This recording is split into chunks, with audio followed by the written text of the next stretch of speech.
Good evening, everybody. It's a great pleasure to have all of you today to discuss on the theme or to listen on the theme of readiness in India for adopting emerging digital approaches in skill development and the way forward. Um, all of us in this pandemic year have been exposed in a big way to how the digital world interacts with our world and has made skilling also a little different. We understand its potential better. We have learned in a much accelerated fashion how we could incorporate digital pathways to learning, to skill development.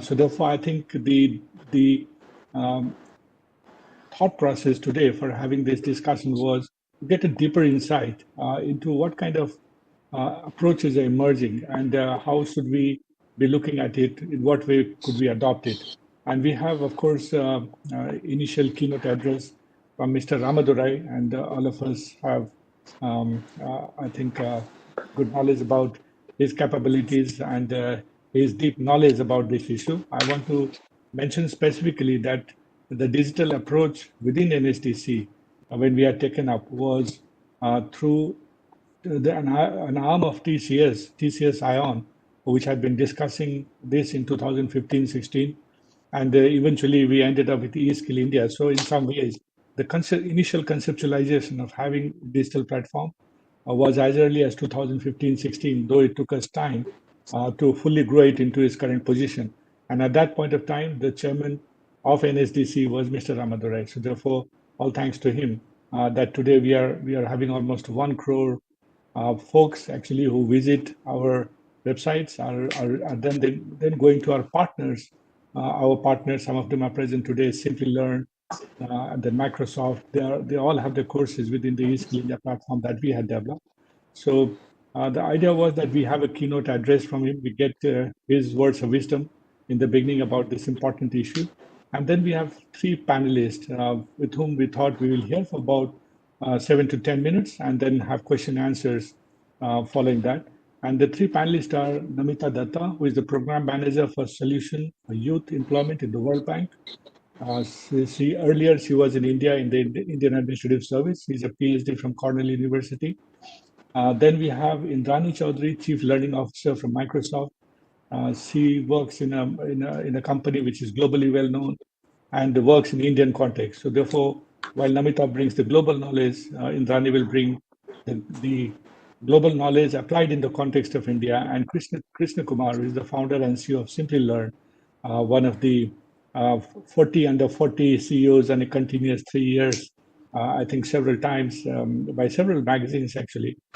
He is a real practitioner and therefore will be able to give us a good view of what really happens inside the rings and how is he really adapting to it. And thereafter, it's basically question and answers. So I invite Mr. Ramadorai for his keynote address. Over to you, sir. Thank you. Thank you, Manish, and good evening to all of you. I think I put together for the readiness in India for adopting emerging digital approaches in skill development and way forward. An excellent panel consisting of Ms. Namita Datta, Program Manager, Solutions for Youth Employment, World Bank, Ms. Indrani Choudhury, Chief Learning Officer, Microsoft, and Mr. Krishna Kumar, Founder, CEO, Simplilearn. And also, I welcome all the participants for this webinar. And it's very, very timely and a must for a nation like ours, where it's very futuristic on educational technology and skill development, which is being hosted by the National Skill Development Corporation. I'm sure with the panelists, with Manish Kumar, being ready for the Q&A, be a very fruitful discussion, and we can look at multiple options which would be the guiding light for the skill development space in the post-COVID world. I think I've gone through some very, very unprecedented times with the COVID, and the COVID-19 is still playing it out in some of the Western countries with the second generation, third generation, etc., second incidences of the virus itself. And luckily, we have been spared so far, and we must thank everyone who is behind it in terms of the doctors, frontline workers, the pharmaceutical companies, the drug discovery, and every form of support that is coming from the government, whether it's the central government or the state government. I think the good news is the curve seems to be flattening in our country, and the vaccine has been already given to almost 7 million plus citizens or healthcare professionals in our country. But we just cannot be complacent despite the impending vaccines. We cannot let our guards down at this critical juncture as we enter a crucial phase in fighting against this pandemic. I think the dramatic speed at which COVID-19 hit us disrupted lives, livelihoods, communities, and the businesses worldwide, but more importantly, the education of our children. It's estimated that 1.3 to 1.5 billion students and youth across the globe have been affected due to the closure of schools and universities. I think in India, following the lockdown measures, nearly 320 million students have been affected because of the school closures. It's just not mainstream education, the vocational education stream was also affected because the vocational education requires a lot of hands-on experience. And without that, the education or the vocational education and skilling is incomplete. I think even as the school closures seem to offer a logical solution to enforce social distancing between the various communities or within communities, the prolonged closures tend to have disproportionate negative impact on the most vulnerable students, especially those coming from low-income families. The students have fewer opportunities and facilities for learning at home. Often their time out of school poses economic burden on their parents, as they may face multiple challenges, prolonged childcare, or even adequate food in the absence of school midday meals. Even now, most of the parents are skeptical to send their kids to school or college due to difficulty in maintaining social distancing and other COVID protocol norms. However, COVID-19 crisis has offered an opportunity to reinvent education and skills for the 21st century, which is riding on the back of what we call as the fourth industrial revolution. Pandemics and large-scale outbreaks can claim millions of lives, disrupt societies and devastate economies. And we also need to be conscious of the fact COVID-19 will not be the last pandemic in our deeply interconnected world. And sadly, the pundits predict that it may not be the worst. I think during the initial phase of pandemic, India witnessed a serious crisis in the form of exodus of migrant workers from the cities following the announcement of the lockdown. Caused by an overnight loss of wages, jobs, and subsequently food and shelter, the workers started walking towards home, sometimes covering distances of over 1,000 kilometers. It is estimated that over 10 to 30% of these migrant workers have not returned after easing of the COVID norms and may not return. They need support, and the government is attempting to reduce their distress through programs and stepping up investments in initiatives like Manrega. The fall in business demand has meant that India's massive MSME sector is on shaky terrain, and this requires definitely external support. It's just one example to show that what lessons these unusual times teach us or how to cope in a changed social order. The Economic Forum report of 2021, the World Economic Forum, also talks about this climate change, skills, employment, and resurrection of the micro and small medium enterprises as one of the most critical challenges for the globe at large. Those skilled or semi-skilled laborers will have to reskill and upskill before they can land jobs near their hometown, which is the other priority. When I said 10 to 30% will not return. I think this we have to look at as an opportunity, a unique skilling opportunity, and we need to create necessary workspaces in the semi-urban centers of India. I think in large sections of our conventionally educated youth do not possess necessary skills that are required for a job, while larger sections of our workforce is uneducated and unskilled. I think only 4.69% of our total workforce in India has undergone formal skill training, as compared to 68% in the UK, 75% in Germany, 52% in the USA, and 80% in Japan. And of course, South Korea tops with 96% being skilled. So our human capital has to be converted into skilled and productive workforce. India has to come up with innovative solutions, and that's what the opportunity I said about skilling the unemployed and the low employability challenges. Each year, all of you know, 12 to 20 million youth, depending upon how you count, need to acquire skills to earn a livelihood. That's the scale of opportunity in front of us. And we need to see how the demographic dividend is put to productive capacity, and skilling takes the center stage through innovation. I think the labor share of productivity is also one of concern, and advanced economies are not necessarily waiting for Indian youth to power their economic growth. Some of the social issues we have seen during this pandemic also, because the Western countries, the advanced countries have also lost their jobs, and they are trying to solve their own problem before allowing immigration or work permits for people who need to go with skills. I think the refugee crisis is what I meant by this, and we need to see that in this context. I think we need to still generate enough employment through the fourth industrial revolution or the 21st century skills, as we call it. And also the climate change and the ecological challenges can produce a number of jobs, millions of jobs. So the economic and ecological well-being is what I'm talking about. And that's what we need to do. I think shortages are known, but I think I'll urge upon our training partners, which NSDC has developed over these years, should come together to develop new modules that will encourage more the train the trainer programs, in addition to training the youth itself. And also the women's share of employment, the women's share of vocational education also has to take center stage and scale up very quickly. I'm hearing of companies within our own group, namely the Tata group, where they are looking at vocational skills in the high end of manufacturing through women completely, and those will come to reality in the near future. Also, the Indian Institute of Skills on the models of capability like IITs are also coming into fruition thanks to our Honorable Prime Minister's vision. You're going to see those shortly but surely, and that would also demonstrate the kind of scale we need to do and the ecosystem we are trying to create, connecting the various training providers who need to make use of some of these things, whether through training the trainers or through training of the youth, but more for productive and gainful employment or turning them into entrepreneurs. We are at again the cusp of growth after the pandemic.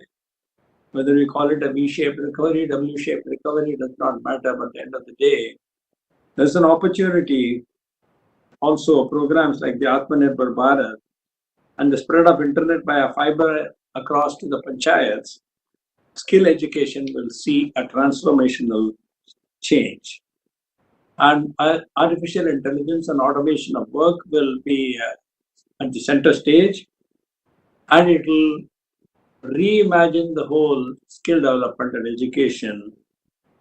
I mean, imagine a shop floor where the supervisor is seated on a remote location, preferably within the comforts of his native place, and making changes on his handheld device to adjust the production flow of a car in a factory 2,000 kilometers away. Another engineer is attending to an emergency operation shutdown from an unknown location to deal with the situation on the floor of the factory. That's the future I'm talking about. A future enabled by automation that will redefine the job roles to perform more efficiently, and the unnecessary commutes or unnecessary back and forth, even in cities like Mumbai or Bangalore or Noida or Gurgaon or Pune, all these will be at the choice of the people, and the employers are completely open to this. The IT industry has demonstrated that 85% to 90% of the workforce is working out of homes and doing skilled jobs from the comfort of their homes or from the comfort of any place.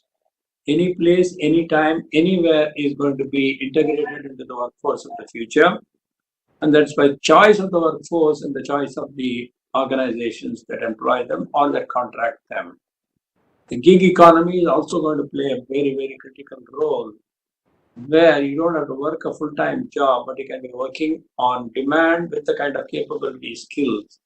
The platform which NSDC people are building or have built will enable gig workers also to be a part of that, including creating a database, which I'm sure will be very, very beneficial for the future. All I'm saying is our country has an enormous potential to take leadership because the 21st century skills and the Industrial Revolution 4.0, everybody is equal and we have the opportunity and the mental capacity and the mental well-being or innovation capability through entrepreneurship to reimagine and redo some of these things. That's the opportunity where we can compete with the best in the world and be a benchmark in number of areas for the other parts of the world. For example, a welder from Palakkad, Kerala, or a nurse from Paramada in Andhra Pradesh should be able to compete with the best in any part of the world. Also, we have to put in place agreements with several international agencies which have been put together and that will also stand us from a benchmark point of view, from a transferability of skills, and develop ecosystems in a connected manner. And we digitize and reduce the paperwork, and digitization becomes better for governance.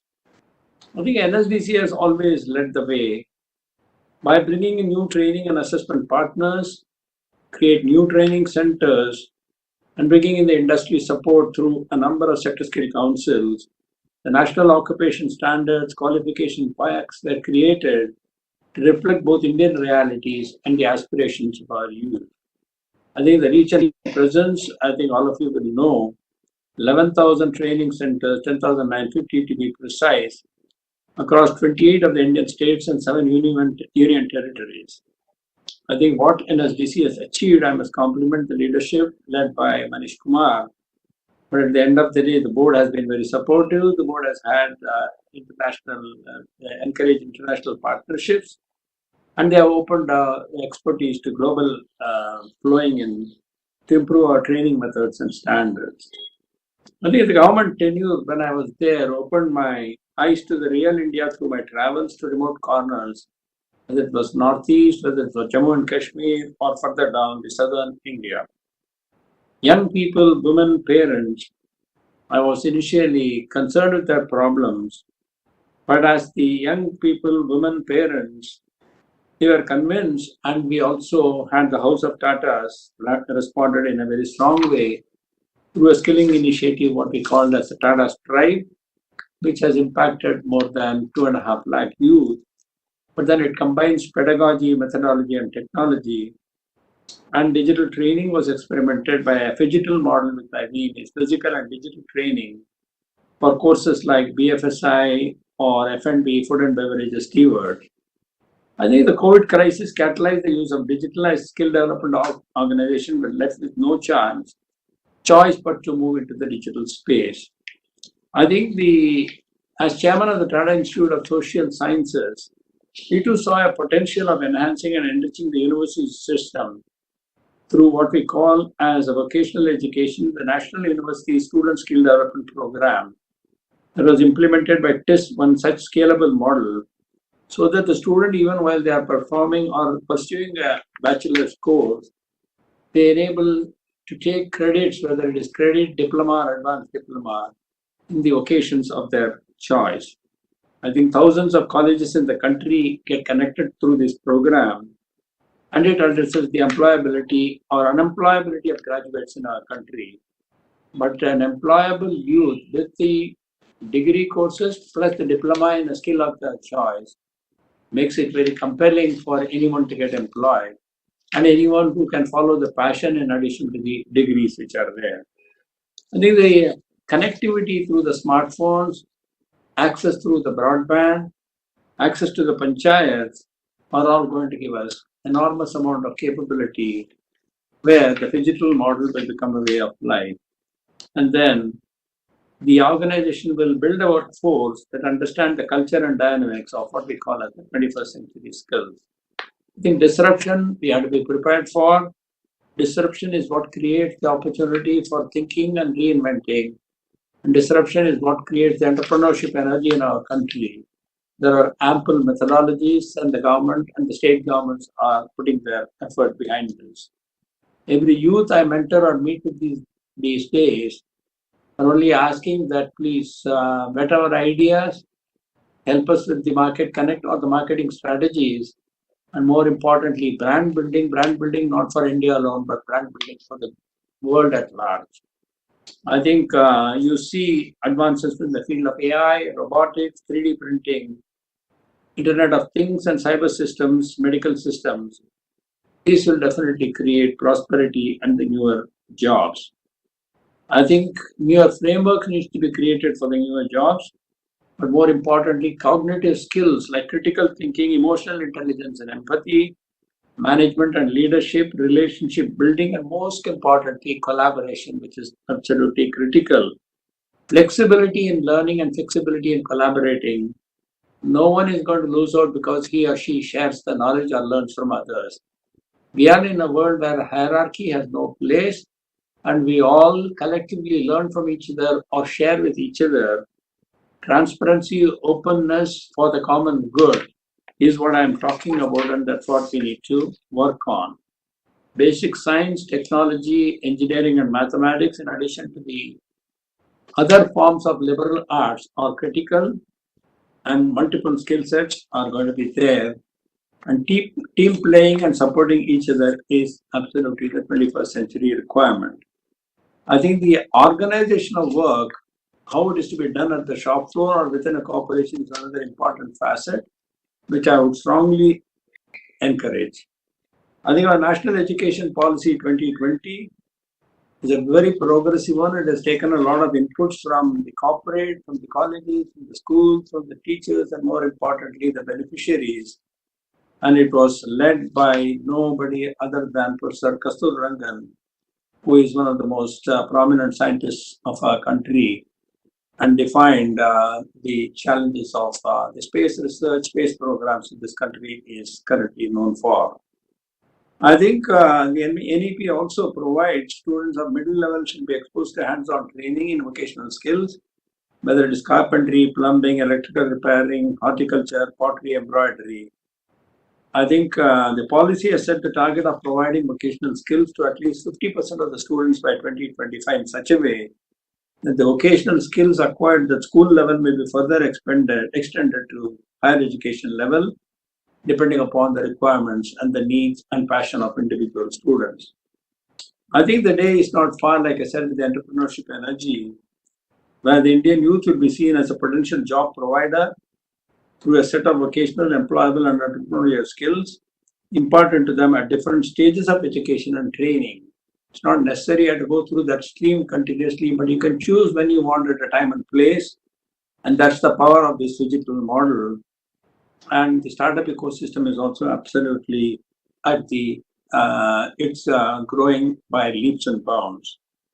I think as the nation embarks on our Atmanirbhar Bharat, it's an opportune moment to accord strategic status to human capital and deepen the integration of long-term human capital planning into economic policy as it is at the center of the self-reliance.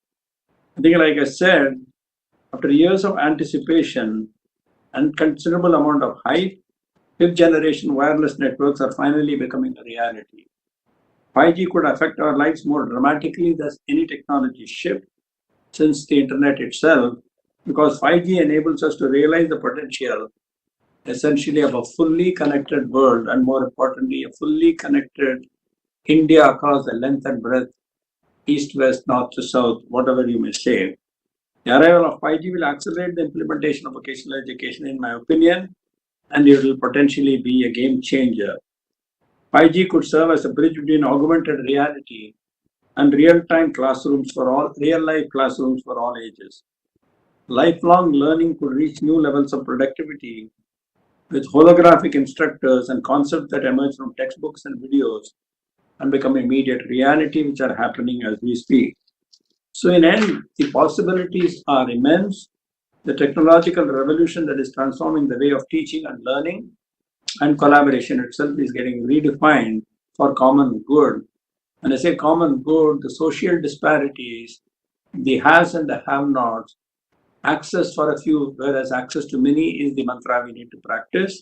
And that happens by sharing an equal opportunity through the infrastructure that is being put in place. And innovation in all of this is the central, and it's an absolute imperative for our skill development.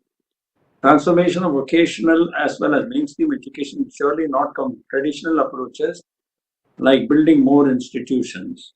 We'll have to do things differently by leveraging technology. The physical infrastructure is not the solution, whereas innovative ways of using existing technology with the digital in the underlying theme is critical. So we must revolutionize the skilling ecosystem by easy, efficient, and scalable ideas in all aspects of skilling, starting from mobilization, advocacy to employment, as well as continuing professional development and governance. Again, in the end, I would like to thank all the participants, thank the panelists, and more importantly, thank Mr. Manish Kumar, the CEO and MD of NSDC and NSDC itself, to organizing this very, very timely conference and interaction, as well as inviting me to address you on the readiness in India for adopting emerging digital approaches in skill development. All the very best. Thank you so much, all of you. Thank you, Mr. Manish Kumar. Thank you so much, sir, for this very comprehensive keynote address that sets the stage for the discussion that will follow. Some of your words will actually ring for a long time with us. The emphasis on immense possibility that the digital world brings, lifelong learning, collaboration, and the most important, disruption as an opportunity. So I'm aware, sir, that you have some additional meetings. Let's stay about 10 minutes. So I want to hear the panelists for some time. That'll be great. Thank you so much, Manish. So moving on to the next stage of the discussion, we have Namita Datta with us, and the idea was that we go from outside in. So Namita is somebody who knows India, has seen India from within working at the grassroots level, and then she works at a very macro level now. And how does she see opportunity within India? What are the approaches you see, and what are the lessons for us from where you stand? Now, if you could throw some light on that, Namita, in 7 to 10 minutes. So over to you, Namita. Thank you so much. Thank you, Manish. Thank you for inviting me. You know that I have long been a big fan of the work that NSDC does, and which is why time and again we are inviting Manish and Akshay to present at our sessions, and they're always getting sort of a standing ovation.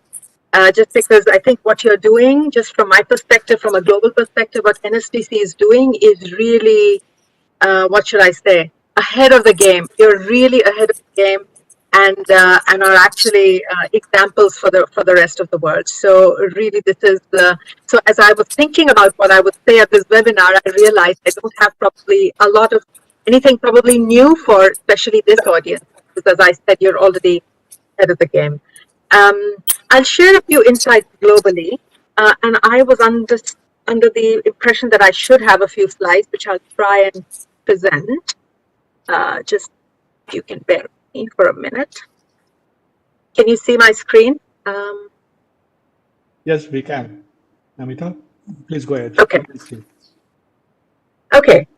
Okay, so just very quickly, where I come from, I'm based in Washington DC right now, and I'm head of a global program that's called Solutions for Youth Employment. It's a multi-partner, multi-stakeholder kind of coalition coordinated by the World Bank. And very briefly, there are sort of 4 key components of our ecosystem. We have a large network of youth employment projects that are not World Bank, but we've created this sort of a network so that we are sort of learning as we are doing. This is like a little learning laboratory that we have. And we focus particularly not so much on the bigger issues, but more on the design issues. How do you really design programs?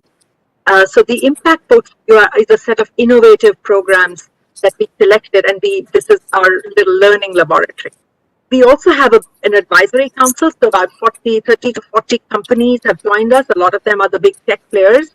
And our chair of the board, we have a board on top, but the chair rotates. And this year, the chair is Microsoft. It's a very strong partner of S4Y, and I'm delighted to be on the same panel with Indrani. So we work very closely together with Microsoft. And then the third component of our network is an internal World Bank one, because you can imagine youth employment is sort of spread out across the World Bank, the agriculture, digital development, urban development, several teams, technical teams work on youth employment. So S4Y sort of brings that together. And then we have a very interesting group of young people. They are from all over the world. They are people who have come from very difficult situations, but have now set up something entrepreneurial. And we make sure that we are carefully listening to them. And youth voice is really important for how we design anything that we do. So our focus in S4Y is on innovation and on knowledge.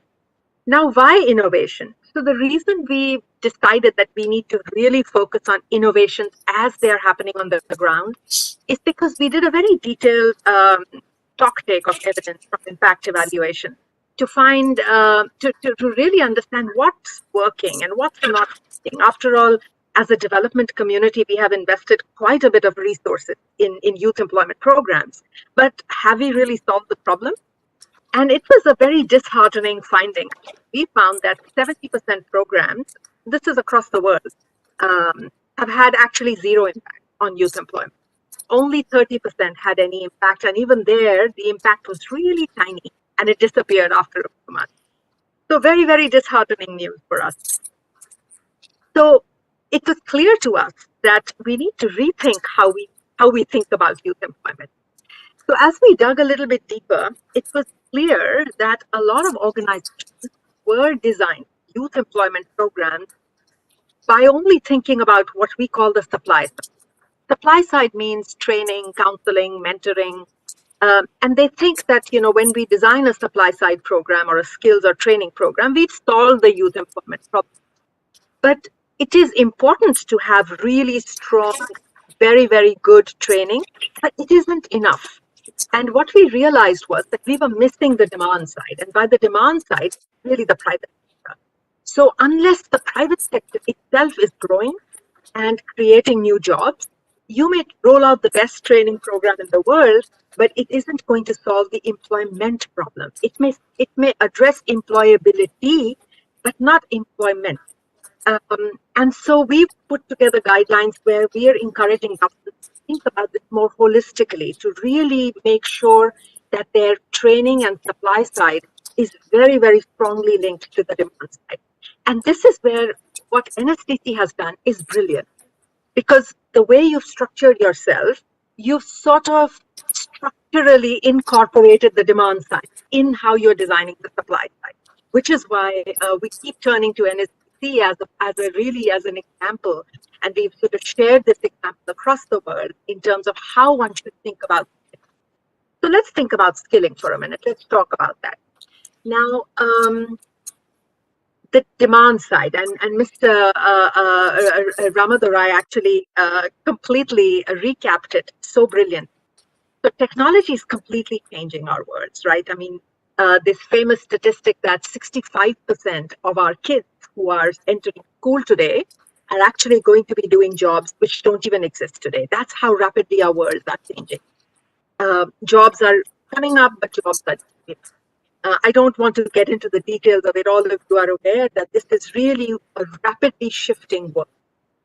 The way our firms are organizing their supply chain, Mr. Ramadorai actually really explained that well. The shop floor has changed. You could be a company based here, but you could be procuring goods from 7 different countries or from rural areas where there are clusters. So the supply chains are being reorganized, because of which companies are completely changing their hiring practices. They need to be adapting to this world. So what is a full-time job today could tomorrow be just a part-time job. Or the company may feel that they just procure outsource and just have a project-specific contract. So hiring practices are also online platforms and the gig economy is again making completely, I love the phrase used, anytime, anywhere, any place. Etsy, for example, now enables people to be small craftspeople in their homes, but then sell online through e-commerce platforms. So to recap, our world is completely shifting. It's changing very, very rapidly. And so how we think about skills obviously needs to change, or perhaps change even faster to keep pace and make sure that we are really addressing the needs of the private sector. So just to summarize from my perspective globally, how we think about skills has to shift, right? What we are teaching our children and youth who are transitioning to the labor market, what we are teaching has to change quite quickly. How we teach also needs to change quite quickly, and our delivery models need to change, and when we teach also needs to change. So quickly, what do I mean by that? So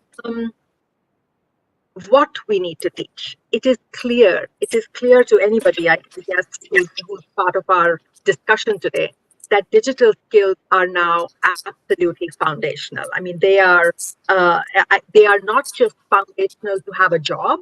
They are simply foundational just to exist in the 21st century, just to be able to interact with your government, to be able to interact with your community. You need to have basic digital skills. And this is something that should be mainstreamed in elementary schools. It should be mainstreamed in TVET institutions, but it should not be taught as a separate computer course, but sort of really embedded and mainstreamed in the curriculum. We recently did a 5-study. We looked at 5 countries in Africa, and we said, we asked the question, what really is the demand for digital skills in these 5 countries? Like, if we were to want to create ecosystem of private training providers, can we estimate what the demand is?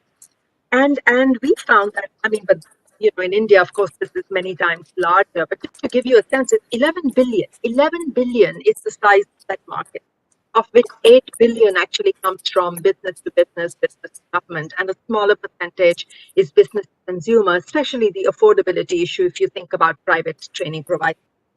But really, there's a cumulative demand for a digital course of about 140 million, of which 3 million are directly in the ICT sector. What that means is it's the non-ICT sectors as well that are going to need digital skills. So we looked at the sectors. We can see even an average basic sort of farmer is going to need digital skills tomorrow to be able to, let's say, just check the government website for crop prices. I know crop prices is a sensitive issue in India right now, but for a farmer to know what are the crop prices these days, or to be able to, let's say, access information from a veterinarian, to use a video to understand, okay, my crops have a pest. Just basic digital skills, even a farmer will need to have. Or if look at the services sector, for example, if you are going to be an Uber driver, you are going to need to be able to download Google Maps or be able to navigate online maps. So these are really foundational. The way we look at digital skills, really, we usually adopt this typology of 4 levels, and I think it's not new for anybody, I guess. So you start with foundational, then intermediate non-ICT skills, then intermediate ICT skills, and then advanced. And I guess depending on where you are, I would imagine in India there would be a huge unmet demand for intermediate and advanced skills. But I would again think, just listening today to the morning keynote speech, that there is a big unfinished agenda on foundational skills as well, which is really rural youth, women, poor people who are not yet connected, and we really, this is a really important agenda. And again, the study that we did in Africa said, okay, so what types of digital skills are needed? And again, it's pretty clear. A lot of employers, this was a survey with employers, they said it's really basic digital skills, the bars in orange really, that they are looking for. Of course, they also wanted data analytics and artificial intelligence, but you can see a lot of this demand is on basic digital skills.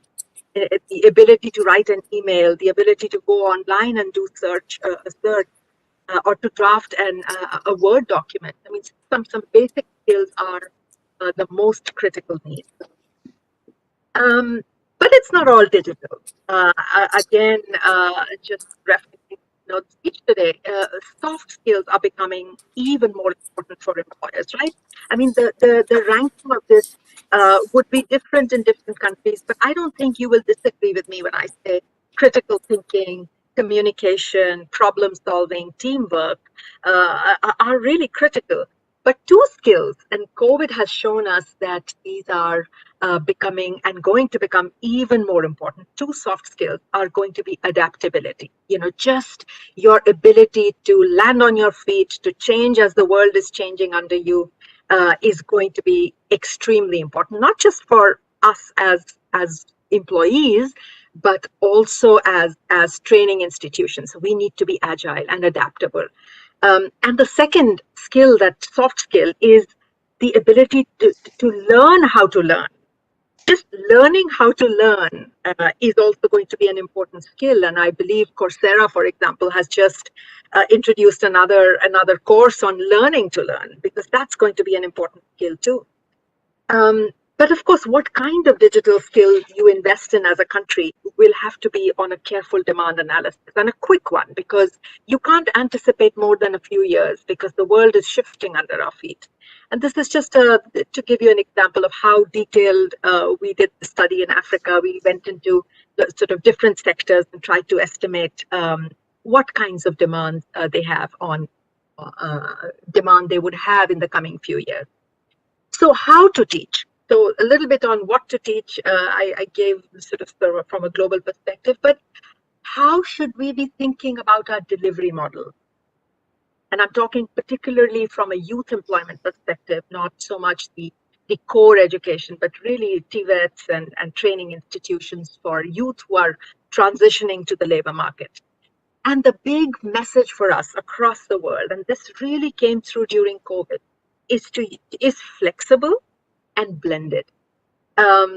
Blended means you have to have a smart way to combine some version of online training with some version of classroom training. Now, why online? Because COVID showed us that training institutions that had online abilities were quite resilient. The others really had to close business.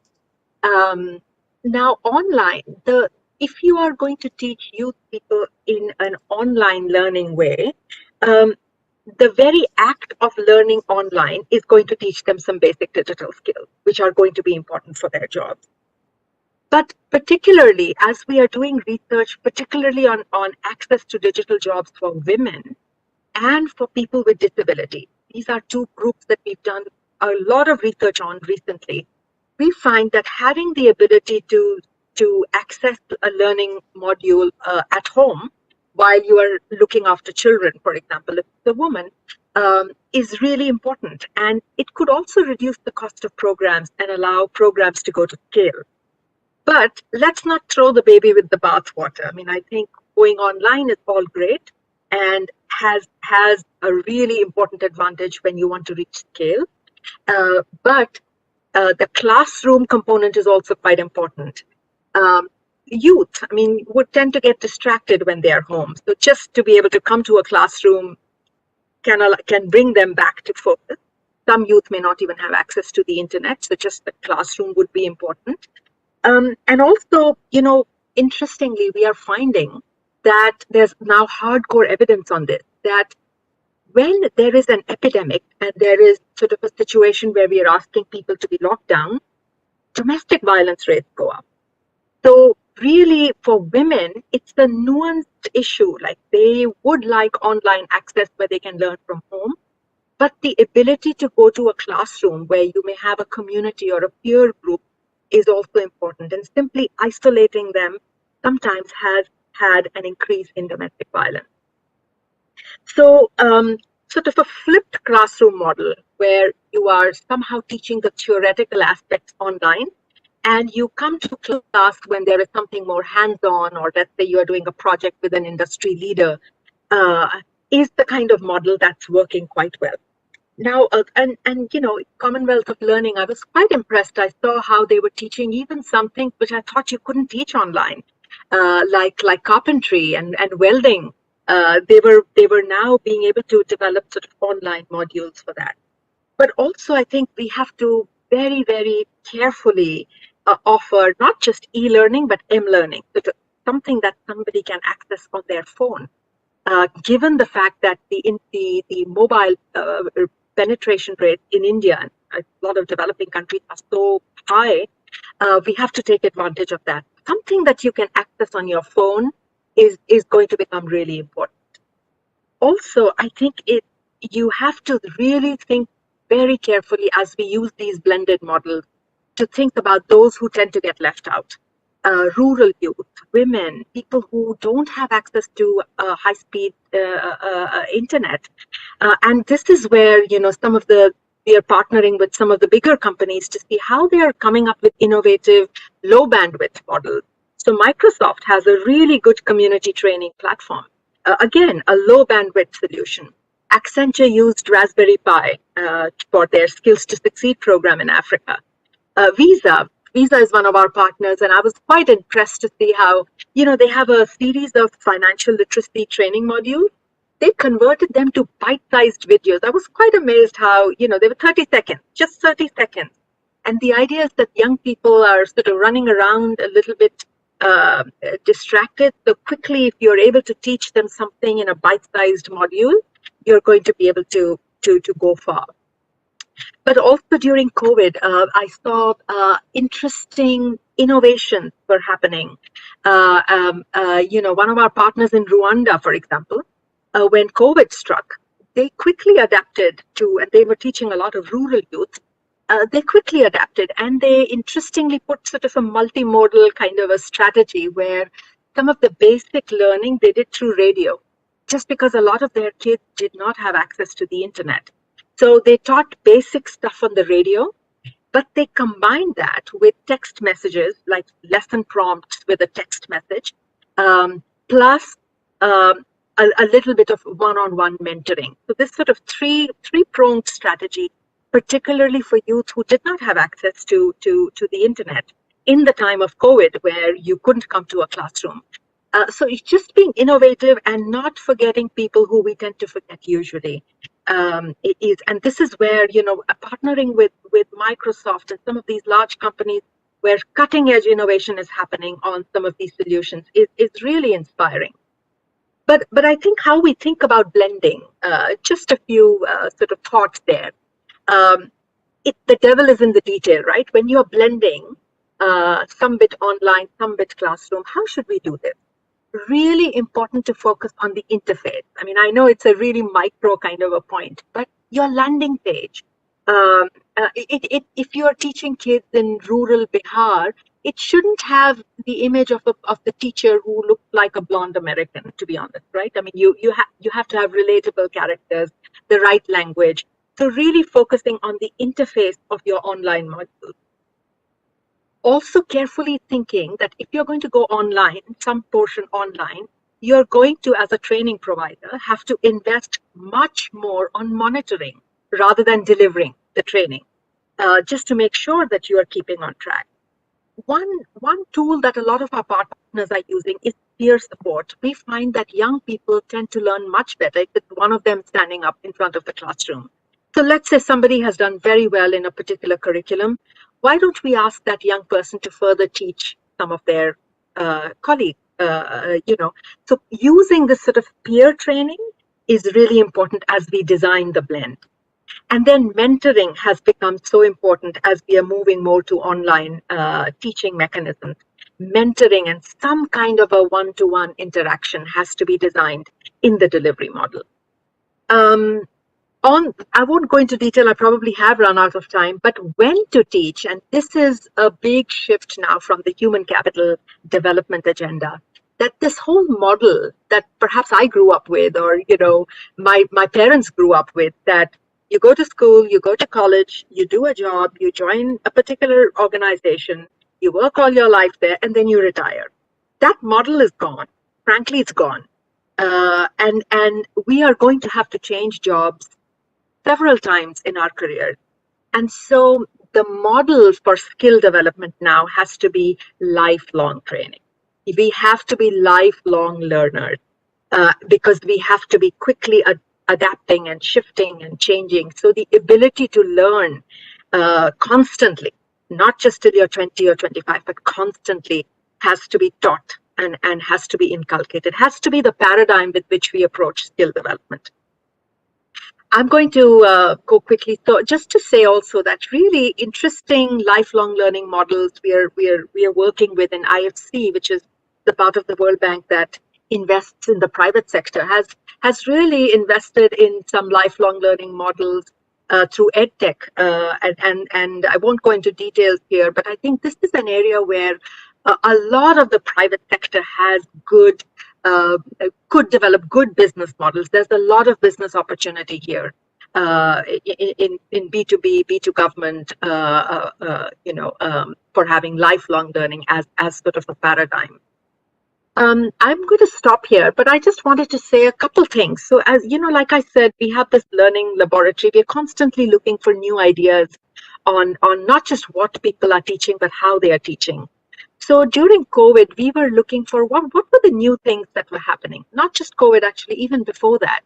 And I won't go through this whole slide. It's too busy and it's a bad slide. But just a few ideas, that we are learning from our partners.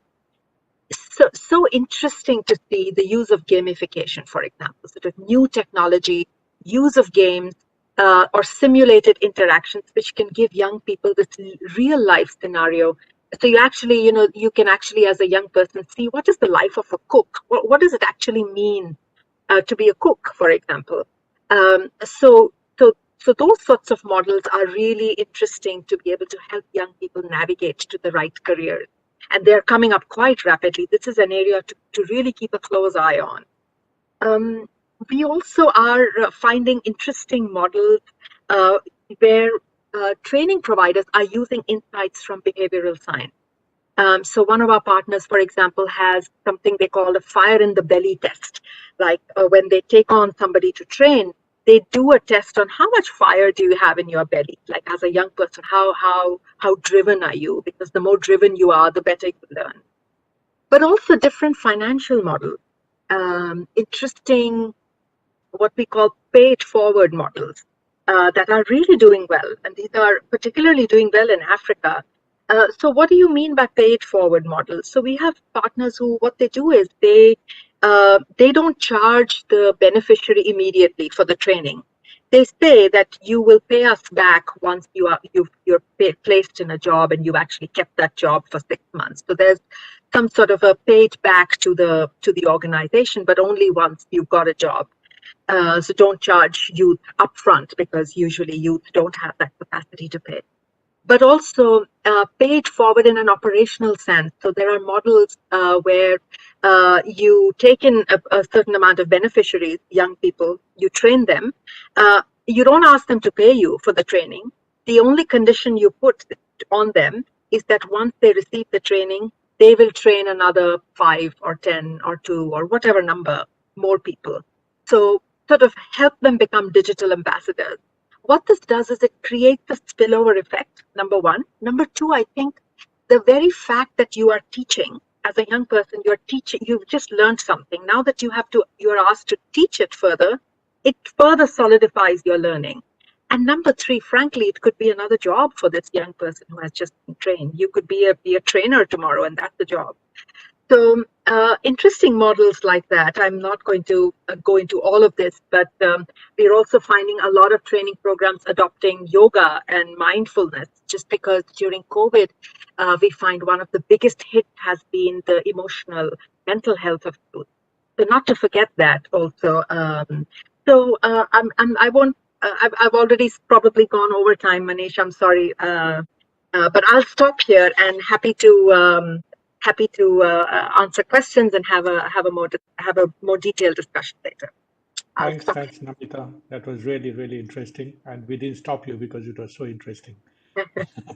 So, and I think people will have questions. So there's a comment box on the right bottom for the audience. In case you guys are interested, please put in your questions there. Somebody from NSTC will pick up that question and send it to me, compile it and send it to me for me to ask Namita and others. Next, we have Indrani Choudhury, and Microsoft was mentioned so many times. that we are very curious to listen to you now. So over to you, Right. Indrani. Okay, Next thank one. you so much, Manish, not only for inviting me, but I also wanted to take the opportunity to thank you and your leadership as well as entire NSTC for leading such a great initiative throughout India. We are sure that, with all the efforts and initiatives that you lead, we should soon be the global hub for talent. Right. So thank you so much. And we are very, very happy and privileged to partner with you. Now, the question or the theme of this entire discussion was how ready are we as a country, and in terms of adopting emerging digital approaches in skill development. So I'll first start with that answer and then come and try and justify why I said something. So the first part is I think as a country we've all as in we would be our individuals in the country, all citizens, whether it is a student, whether it is a working professional, all private organizations and government together, the connected ecosystem. I think definitely we have started the journey, but this journey does not have an end at all. So we continue to have different milestones. Some people are leading the race, but some people are little laggards and they will cross somebody. But that's a scene. It is a journey where I would say India is has embarked already. And we started the journey not post COVID. It was pre COVID that we had this entire industrial revolution 4.0, and the labor disruption that it was bringing, and the need for reskilling was very well realized. In fact, so much so that Microsoft, we started investing a lot in training our entire ecosystem, whether it is our teachers, our students, our customers, partners, the citizens, on building the tech intensity. And simply put, tech intensity is basically how do you adopt or embrace technology and build solutions using that technology. So we had started with all these initiatives throughout pan India, and globally also, and that is Satya's drive, right? The culture mindset of how do we empower every person and every organization on the planet to achieve more. And we being a platform company, obviously we wanted people to leverage technology. Now, about 12 months back, we all know what happened when we were hit by the pandemic, which accelerated, and in fact, it forced many of us to accept the digital approaches of training, which to some were a novelty, but then 12 months back, it became the need for survival. We all witnessed how the education industry itself got interrupted with the onset of pandemic. With schools online, students, teachers had no choice but to jump on to Teams, Zoom, whatever is the digital format, and start delivering the classrooms. But a sudden switch to the online learning without any planning, especially in countries like India, where the backbone for the curriculum or that entire thing was not totally digital friendly, that resulted in, and that is still resulting in, students becoming very passive. There is this common terminology called digital fatigue, right? So that is something which is cropped. So we are ready, we've immediately switched on to that online mode, but is it becoming effective? Maybe not. Again, we are saying that we different companies, different countries, different academic institutes are different in different points in the journey. So some are more advanced than others. But we'll talk about our readiness in terms of the first part, which is how relevant it is, how immersive it is, and for in terms of the pedagogy. The second one was again with this sudden switch to the online mode, we saw the digital divide, right? I mean, there were people, and as Namita also alluded, there's so many people who don't even have the bandwidth or don't even have the devices to go, and so therefore it was a complete shutdown. So what are we going to do in terms of making the infrastructure becomes a big lever for us to be ready for the digital skilling in scale? So now when we are talking about, and likewise, while I was talking about the education industry, businesses also were on the similar journey. Some of them had already embraced, and there's a lot of, nice online courses that we have been going. Either it is self-curated or companies like Simplilearn, Coursera, everybody, we've been onto that journey. Whereas some companies were really not there. They still believed in the classroom training. But I guess post pandemic, every company, especially the one which are here to stay, those who are not there, I'm sorry for that, but we've all realized that the share of the company goes by its biggest asset, which is human capital, and therefore we are also evolving the continuous, way of making sure our employees are very much engaged and they learn the job that is relevant to stay, productive. Now, when I look at readiness standpoint, we talked about two components that we need to look at. One is pedagogy, and the other is infrastructure. Both of these also require some investment, either at the government level or at the organization level at some point in time. And the recent WEF report, if you have read through, reskilling as an agenda, it actually came up also as a Davos agenda in 2021 agenda, that reskilling need for the global workforce. So the World Economic Forum report actually says that you have to take reskilling as an investment. And when you take reskilling as an investment, the report actually says that there is a potential of $6.5 trillion to be added to the GDP at the global level. And it specifically calls out in India and countries where there is a huge digital divide and digital literacy gap. The potential of leveraging, this opportunity is much more. So much so that the percentage can be anywhere from 6.1 to 6.8. I think that's what I recall. So now let's look at coming back from that global economy to what we are doing. We are really going heavily on the pedagogy part. First, most of the private companies, whether it is Microsoft, we're looking at our democratizing our learning, all the state of the art technology which we employees are using. We give it to students, we give it to citizens, to corporate employees, to go and start learning technology. Now imagine a coding, right? It can be, you can't just go into a digital mode and just learn what is coding. You need to practice, you need to really have hands-on experience. So what we have done is the pedagogy looks at what the learner needs, what is it that he will not get switched off. It's like applying design principles on the learner. We have what we call the sandbox environment, the virtual labs, where people are actually coding. What is missing in a classroom?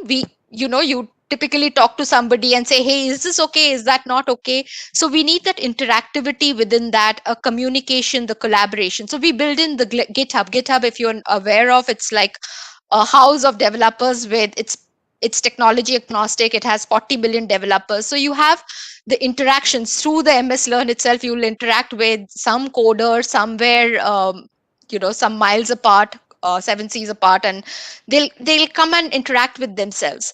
We have so much of artificial intelligence infused in it. In fact, not only Microsoft, I was in a panel discussion moderating with one of the leading BFSI sector, and where they're saying that even the learner is actually choosing what he needs to learn. The curriculum is becoming defined basis his role using artificial intelligence. He's told, how can I curate content, not only what my company is providing, but from outside, because I have chosen this as my career path or my learning journey. So it's not, the corporates have a lot of assets which they are democratizing. I think we are ready there. Is it 100 out of 100? Maybe not, but we are always evolving. The journey is there, but we are on the higher end of the spectrum. I think from a government perspective, the NEP 2020 policy itself is pretty ambitious. It's good.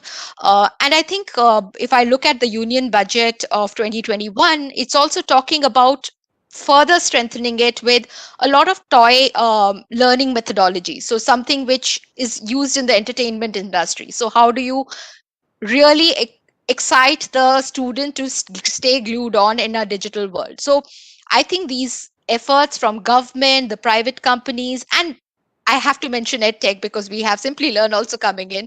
It's booming for them. I mean, they're coming up with the most innovative gaming technologies, adult learning, methodologies. The pedagogy is really strong because we know that that's going to be the future. Even if we come back into the normal has shifted, the new normal will be a blend, and it needs to have. So are we ready to answer that question? Somewhere in the middle, some of them are in the spectrum, but we are very, very bullish that we'll, keep on evolving. The next one is on the digital divide that we were talking about, is on the infrastructure. And Namita did allude that, we do, they are partnering with somebody to provide either bandwidth. We have some software to give for, low bandwidth compatibility. But I guess there is a requirement from the government as well as the 3PP partnership to look at taking the infrastructure level up. It's not a singular objective. And I think, again, what gives me enough of assurance is at least the 2021 union budget that got presented. It has a component which is specifically on revitalizing infrastructure systems for education. So there is a, I guess in the previous years it was not there. It was what I could make out from the budget. We have kept budget aside for infrastructure. I think the best part again is that last year the total percentage of budget on education was around 3%. Now we have kept 3.5%. So it's an increment from a percentage of the GDP allocation. So all of this put together, I guess it's a responsibility of the private players. It's a responsibility of the government. It's a responsibility of the learners themselves to keep readying ourselves for the jobs that do not even exist today, right? Jobs, the future generations jobs. So in conclusion, I would say, again, coming back to the main theme, are we ready? Yes, we have taken the journey. We'll never be fully ready. We'll keep on evolving, because when we reach at the percentile 9, we'll think, oh, we are not good enough. We'll have more nuances coming up. So with that, I give the floor back to you, Manish, so that we can have the next speaker. Thank you. Thank you so much, Indrani. And that was really, really insightful. We have now somebody who is actually right in the field, right in the game of doing things that we were speaking about. My dear friend Krishna Kumar, one of the most entrepreneurial person you'll ever meet, and very effective in his entrepreneurial spirit. Perhaps as effective as Corona, but from a benign perspective. So over to you, Krishna, and please tell us what you are doing, how you are doing, and what do you see the future as? So thank you, Dr. Manish, for the invite. It was such a nice time spent. I never imagined that it is going to be so insightful. So great to hear Mr. Ramadorai, Namita, and Indrani's very, very insightful things. Right? I'm really, really happy that I decided to join this session today and spend all my time. So very, very happy. So I'll just share my perspective. Say we are in a business of digital skilling. I started this 10 years back. I never imagined that the world will change so much in the next 10 years. Look, we are here and all of us are talking about the same thing. But I wanted to give a little flip to the topic. Instead of saying how ready we are in India for digital skilling and how will we get there, from my perspective, I look at this as a global opportunity. Like skilling the entire world on digital, which is going to be the foundational skill for future, is a huge opportunity for India. And I'll give you a little bit my background on what we are doing and how we are already leveraging. And I'm sure many companies will come and take this as a huge opportunity. We train World Bank employees in US for many, many years. We train thousands of Accenture and Visa employees in US. In fact, we train Visa employees on security. And so that's one side of our spectrum. We are the partner of South African government as part of their fourth industrial revolution place that they're taken as part of their World Economic Forum to make their youths ready for the fourth industrial revolution. So pretty wide spectrum, right from Africa to US, and of course we are the largest player when it comes to digital skilling in the country today in India. So what is working for our model is very simple. When we think about e-learning, the typical model is that internet, people can come and learn, it's very scalable, everything is right in that construct of thing. Like Namita talked about an example of Coursera has put a video course on how to learn. But the reality is that there is only a top 5 to 10% of the talent pyramid who can learn on their own. Majority of the mid pyramid and bottom pyramid, they can't learn on their own. If that was the case, we invented books, right? There are always books. There was no need to invent university and schools, because majority of the learners, they need to be taught. They learn in a social setting. They learn by asking. They learn by seeing what is happening to their peers in the same setting as they are in. And that's exactly what we do on a Simplilearn platform. Learner come to us because they want to get taught by an instructor. Learner come to us because they want a help that, okay, I'm learning so and so topic, but I'm stuck. I need somebody who can really help me. And that makes us a very interesting proposition for India as a country. And we already see that phenomena happening, right? There are a lot of kids all across the world who are learning coding because somehow coding caught the imagination of so many people across the world that your kids should learn coding. Where do you get so many instructors from? India. We don't have a lack of English speaking people who can teach this kind of skill.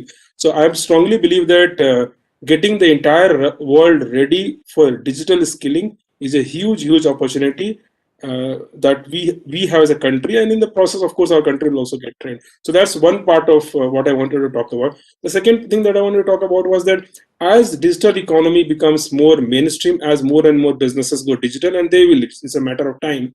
I think just learning skills on their own. There are a lot of smart people who will figure it out, lot many things on their own. YouTube is such a great source to learn pretty much anything and everything, and some kind of platforms like GitHub and so many other community exist who can help people who are smart. So we also see an emergence of many new enterprises coming up in our country, wherein the founders will not necessarily have gone to a very popular university, or they might not have gone to maybe a university ever, but they'll end up building businesses which will be completely digital because they will acquire those kind of skills on their own. So I think with these two thoughts I wanted to end, and maybe more take up any questions that the audience might have. Thank you so much. This was very useful, and it's basically from the field, right? I mean, you're working right at the bottom. There were a few questions. I think the first one is India ready for the transition towards a tech-driven learning model? Please elaborate. So I think you have already spoken from your side that you believe that we are ready in a way, and the gap would be that how close we are in terms of having that additional thing which you talked about, essentially that it's not just technology, but you also require some assistance in terms of how teaching would be conducted. Can you please elaborate on the second part of it, that how does one really do it in the field? How would you, after having put together a course online as a digital company, how do you manage to get that second part?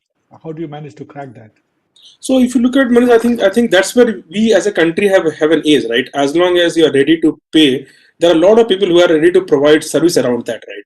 And that's what we do. We have thousands of instructors who come and teach on Simplilearn platform. Just to give you a sense of our number, at any point of time, on any day, we have 100,000 learners learning on Simplilearn platform live.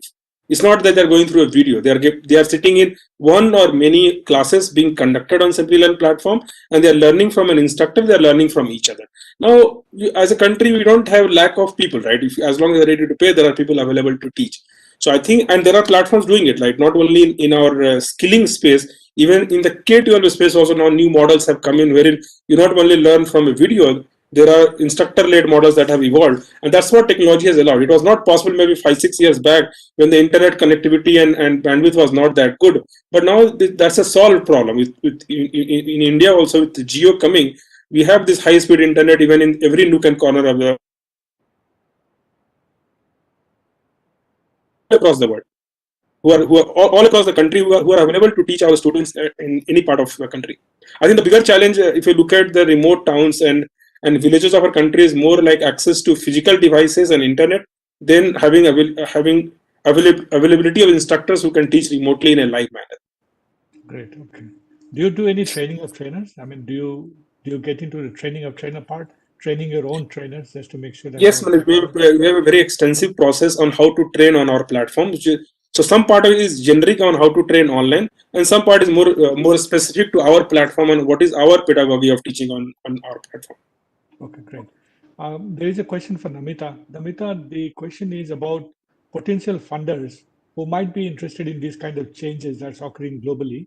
And if we have partners who might be wanting to, let's say, grow in scale or change the way they are currently conducting skilling, then would there be potential funders, and what would be their incentives? Why would they be funding? That's the question someone has asked. I mean, so just very off the top of my head, yes, of course, lots of funders. but particularly the part of IFC, which is a part of the World Bank that focuses on the private sector. There's a part of the IFC that that sort of does venture capital, sort of impact investing, and ed tech is very, very important area for them. And the slide that I showed are all actually investees of the IFC, where IFC's put in money also. So IFC supports edtech players in different ways. It could either be equity, loan, but also technical advice. So yeah, the answer is yes, at least directly from us. But also otherwise, I mean, in our network, we have plenty of impact investors that are looking for interesting edtech models and would like to back them up. Okay, thanks. Indrani, there is a question for you about some of the key quality control aspects that need to be considered while transitioning towards a tech-driven learning system. So do you have any advice on that? No, I guess, when we are looking at going into the digital world, there are standards that are already existing, which are defined globally, as well as I think even when I look at the reports of the union budget, there are new standards that are getting defined both globally. When we look at if you've heard the recording of the Davos 2021, there are international standards that are being defined so that the taxonomy for learning is consistent between, let's say, Africa, India, US. So there is a way that if I'm saying that if a person after doing this course will get the level 100 kind of a skills, what does level 100 mean? We don't know exactly. So these quality controls in terms of standards are where they're getting redefined so that we are taking into consideration all the nuances that are popping up which we were not prepared for. So both globally as well as in the domestic area, we are releasing, government is mandating the education providers to make sure that when we are coming up with a training program, an online digital one, we take care of these, aligning to these standards. Okay, so, Dr. Manish, I want to add something to this point. So, in today's world, where there is so much of demand-supply gap when it comes to digital skills, that as long as you have skills, nobody cares. So much of going on for people having this kind of skills that there's a literal war going for such kind of talent today. And this is a global war because now this whole remote working has proven that you can be anywhere and pretty much work for anyone, anywhere, right? So, yeah. So like, for example, there are a lot of standards. There's a qualification framework put in by NSDC, and we are a partner, we have implemented, but none of our learners really ask for that. The only thing they're interested in is, okay, make me a data scientist, make me a cloud architect, because they know that the day they learn that skill, they have multiple job offers. Yeah, so I think I'll add to that. One of the endorsement of the skills that at least from Microsoft we really encourage is the certification, the industry certification, because that at least is a proven one. And when, let's say, we have so many customers, global customers, how do they know that the skill imparted is correct, is actually meaningful or not? And therefore they're asking for a Bank of America or a Walmart in India. They want talent, but the only way to identify a person A versus person B is whether you are certified or not, and those are industry recognized certification.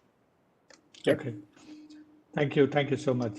There is a last question, which is essentially to NSDC. Does NSDC have a return ROI of the program? So that's perhaps directed towards me. So I think because there is an ROI, that's why we have Mr. Krishna Kumar here. I'm quite sure there is for any program which is on skills.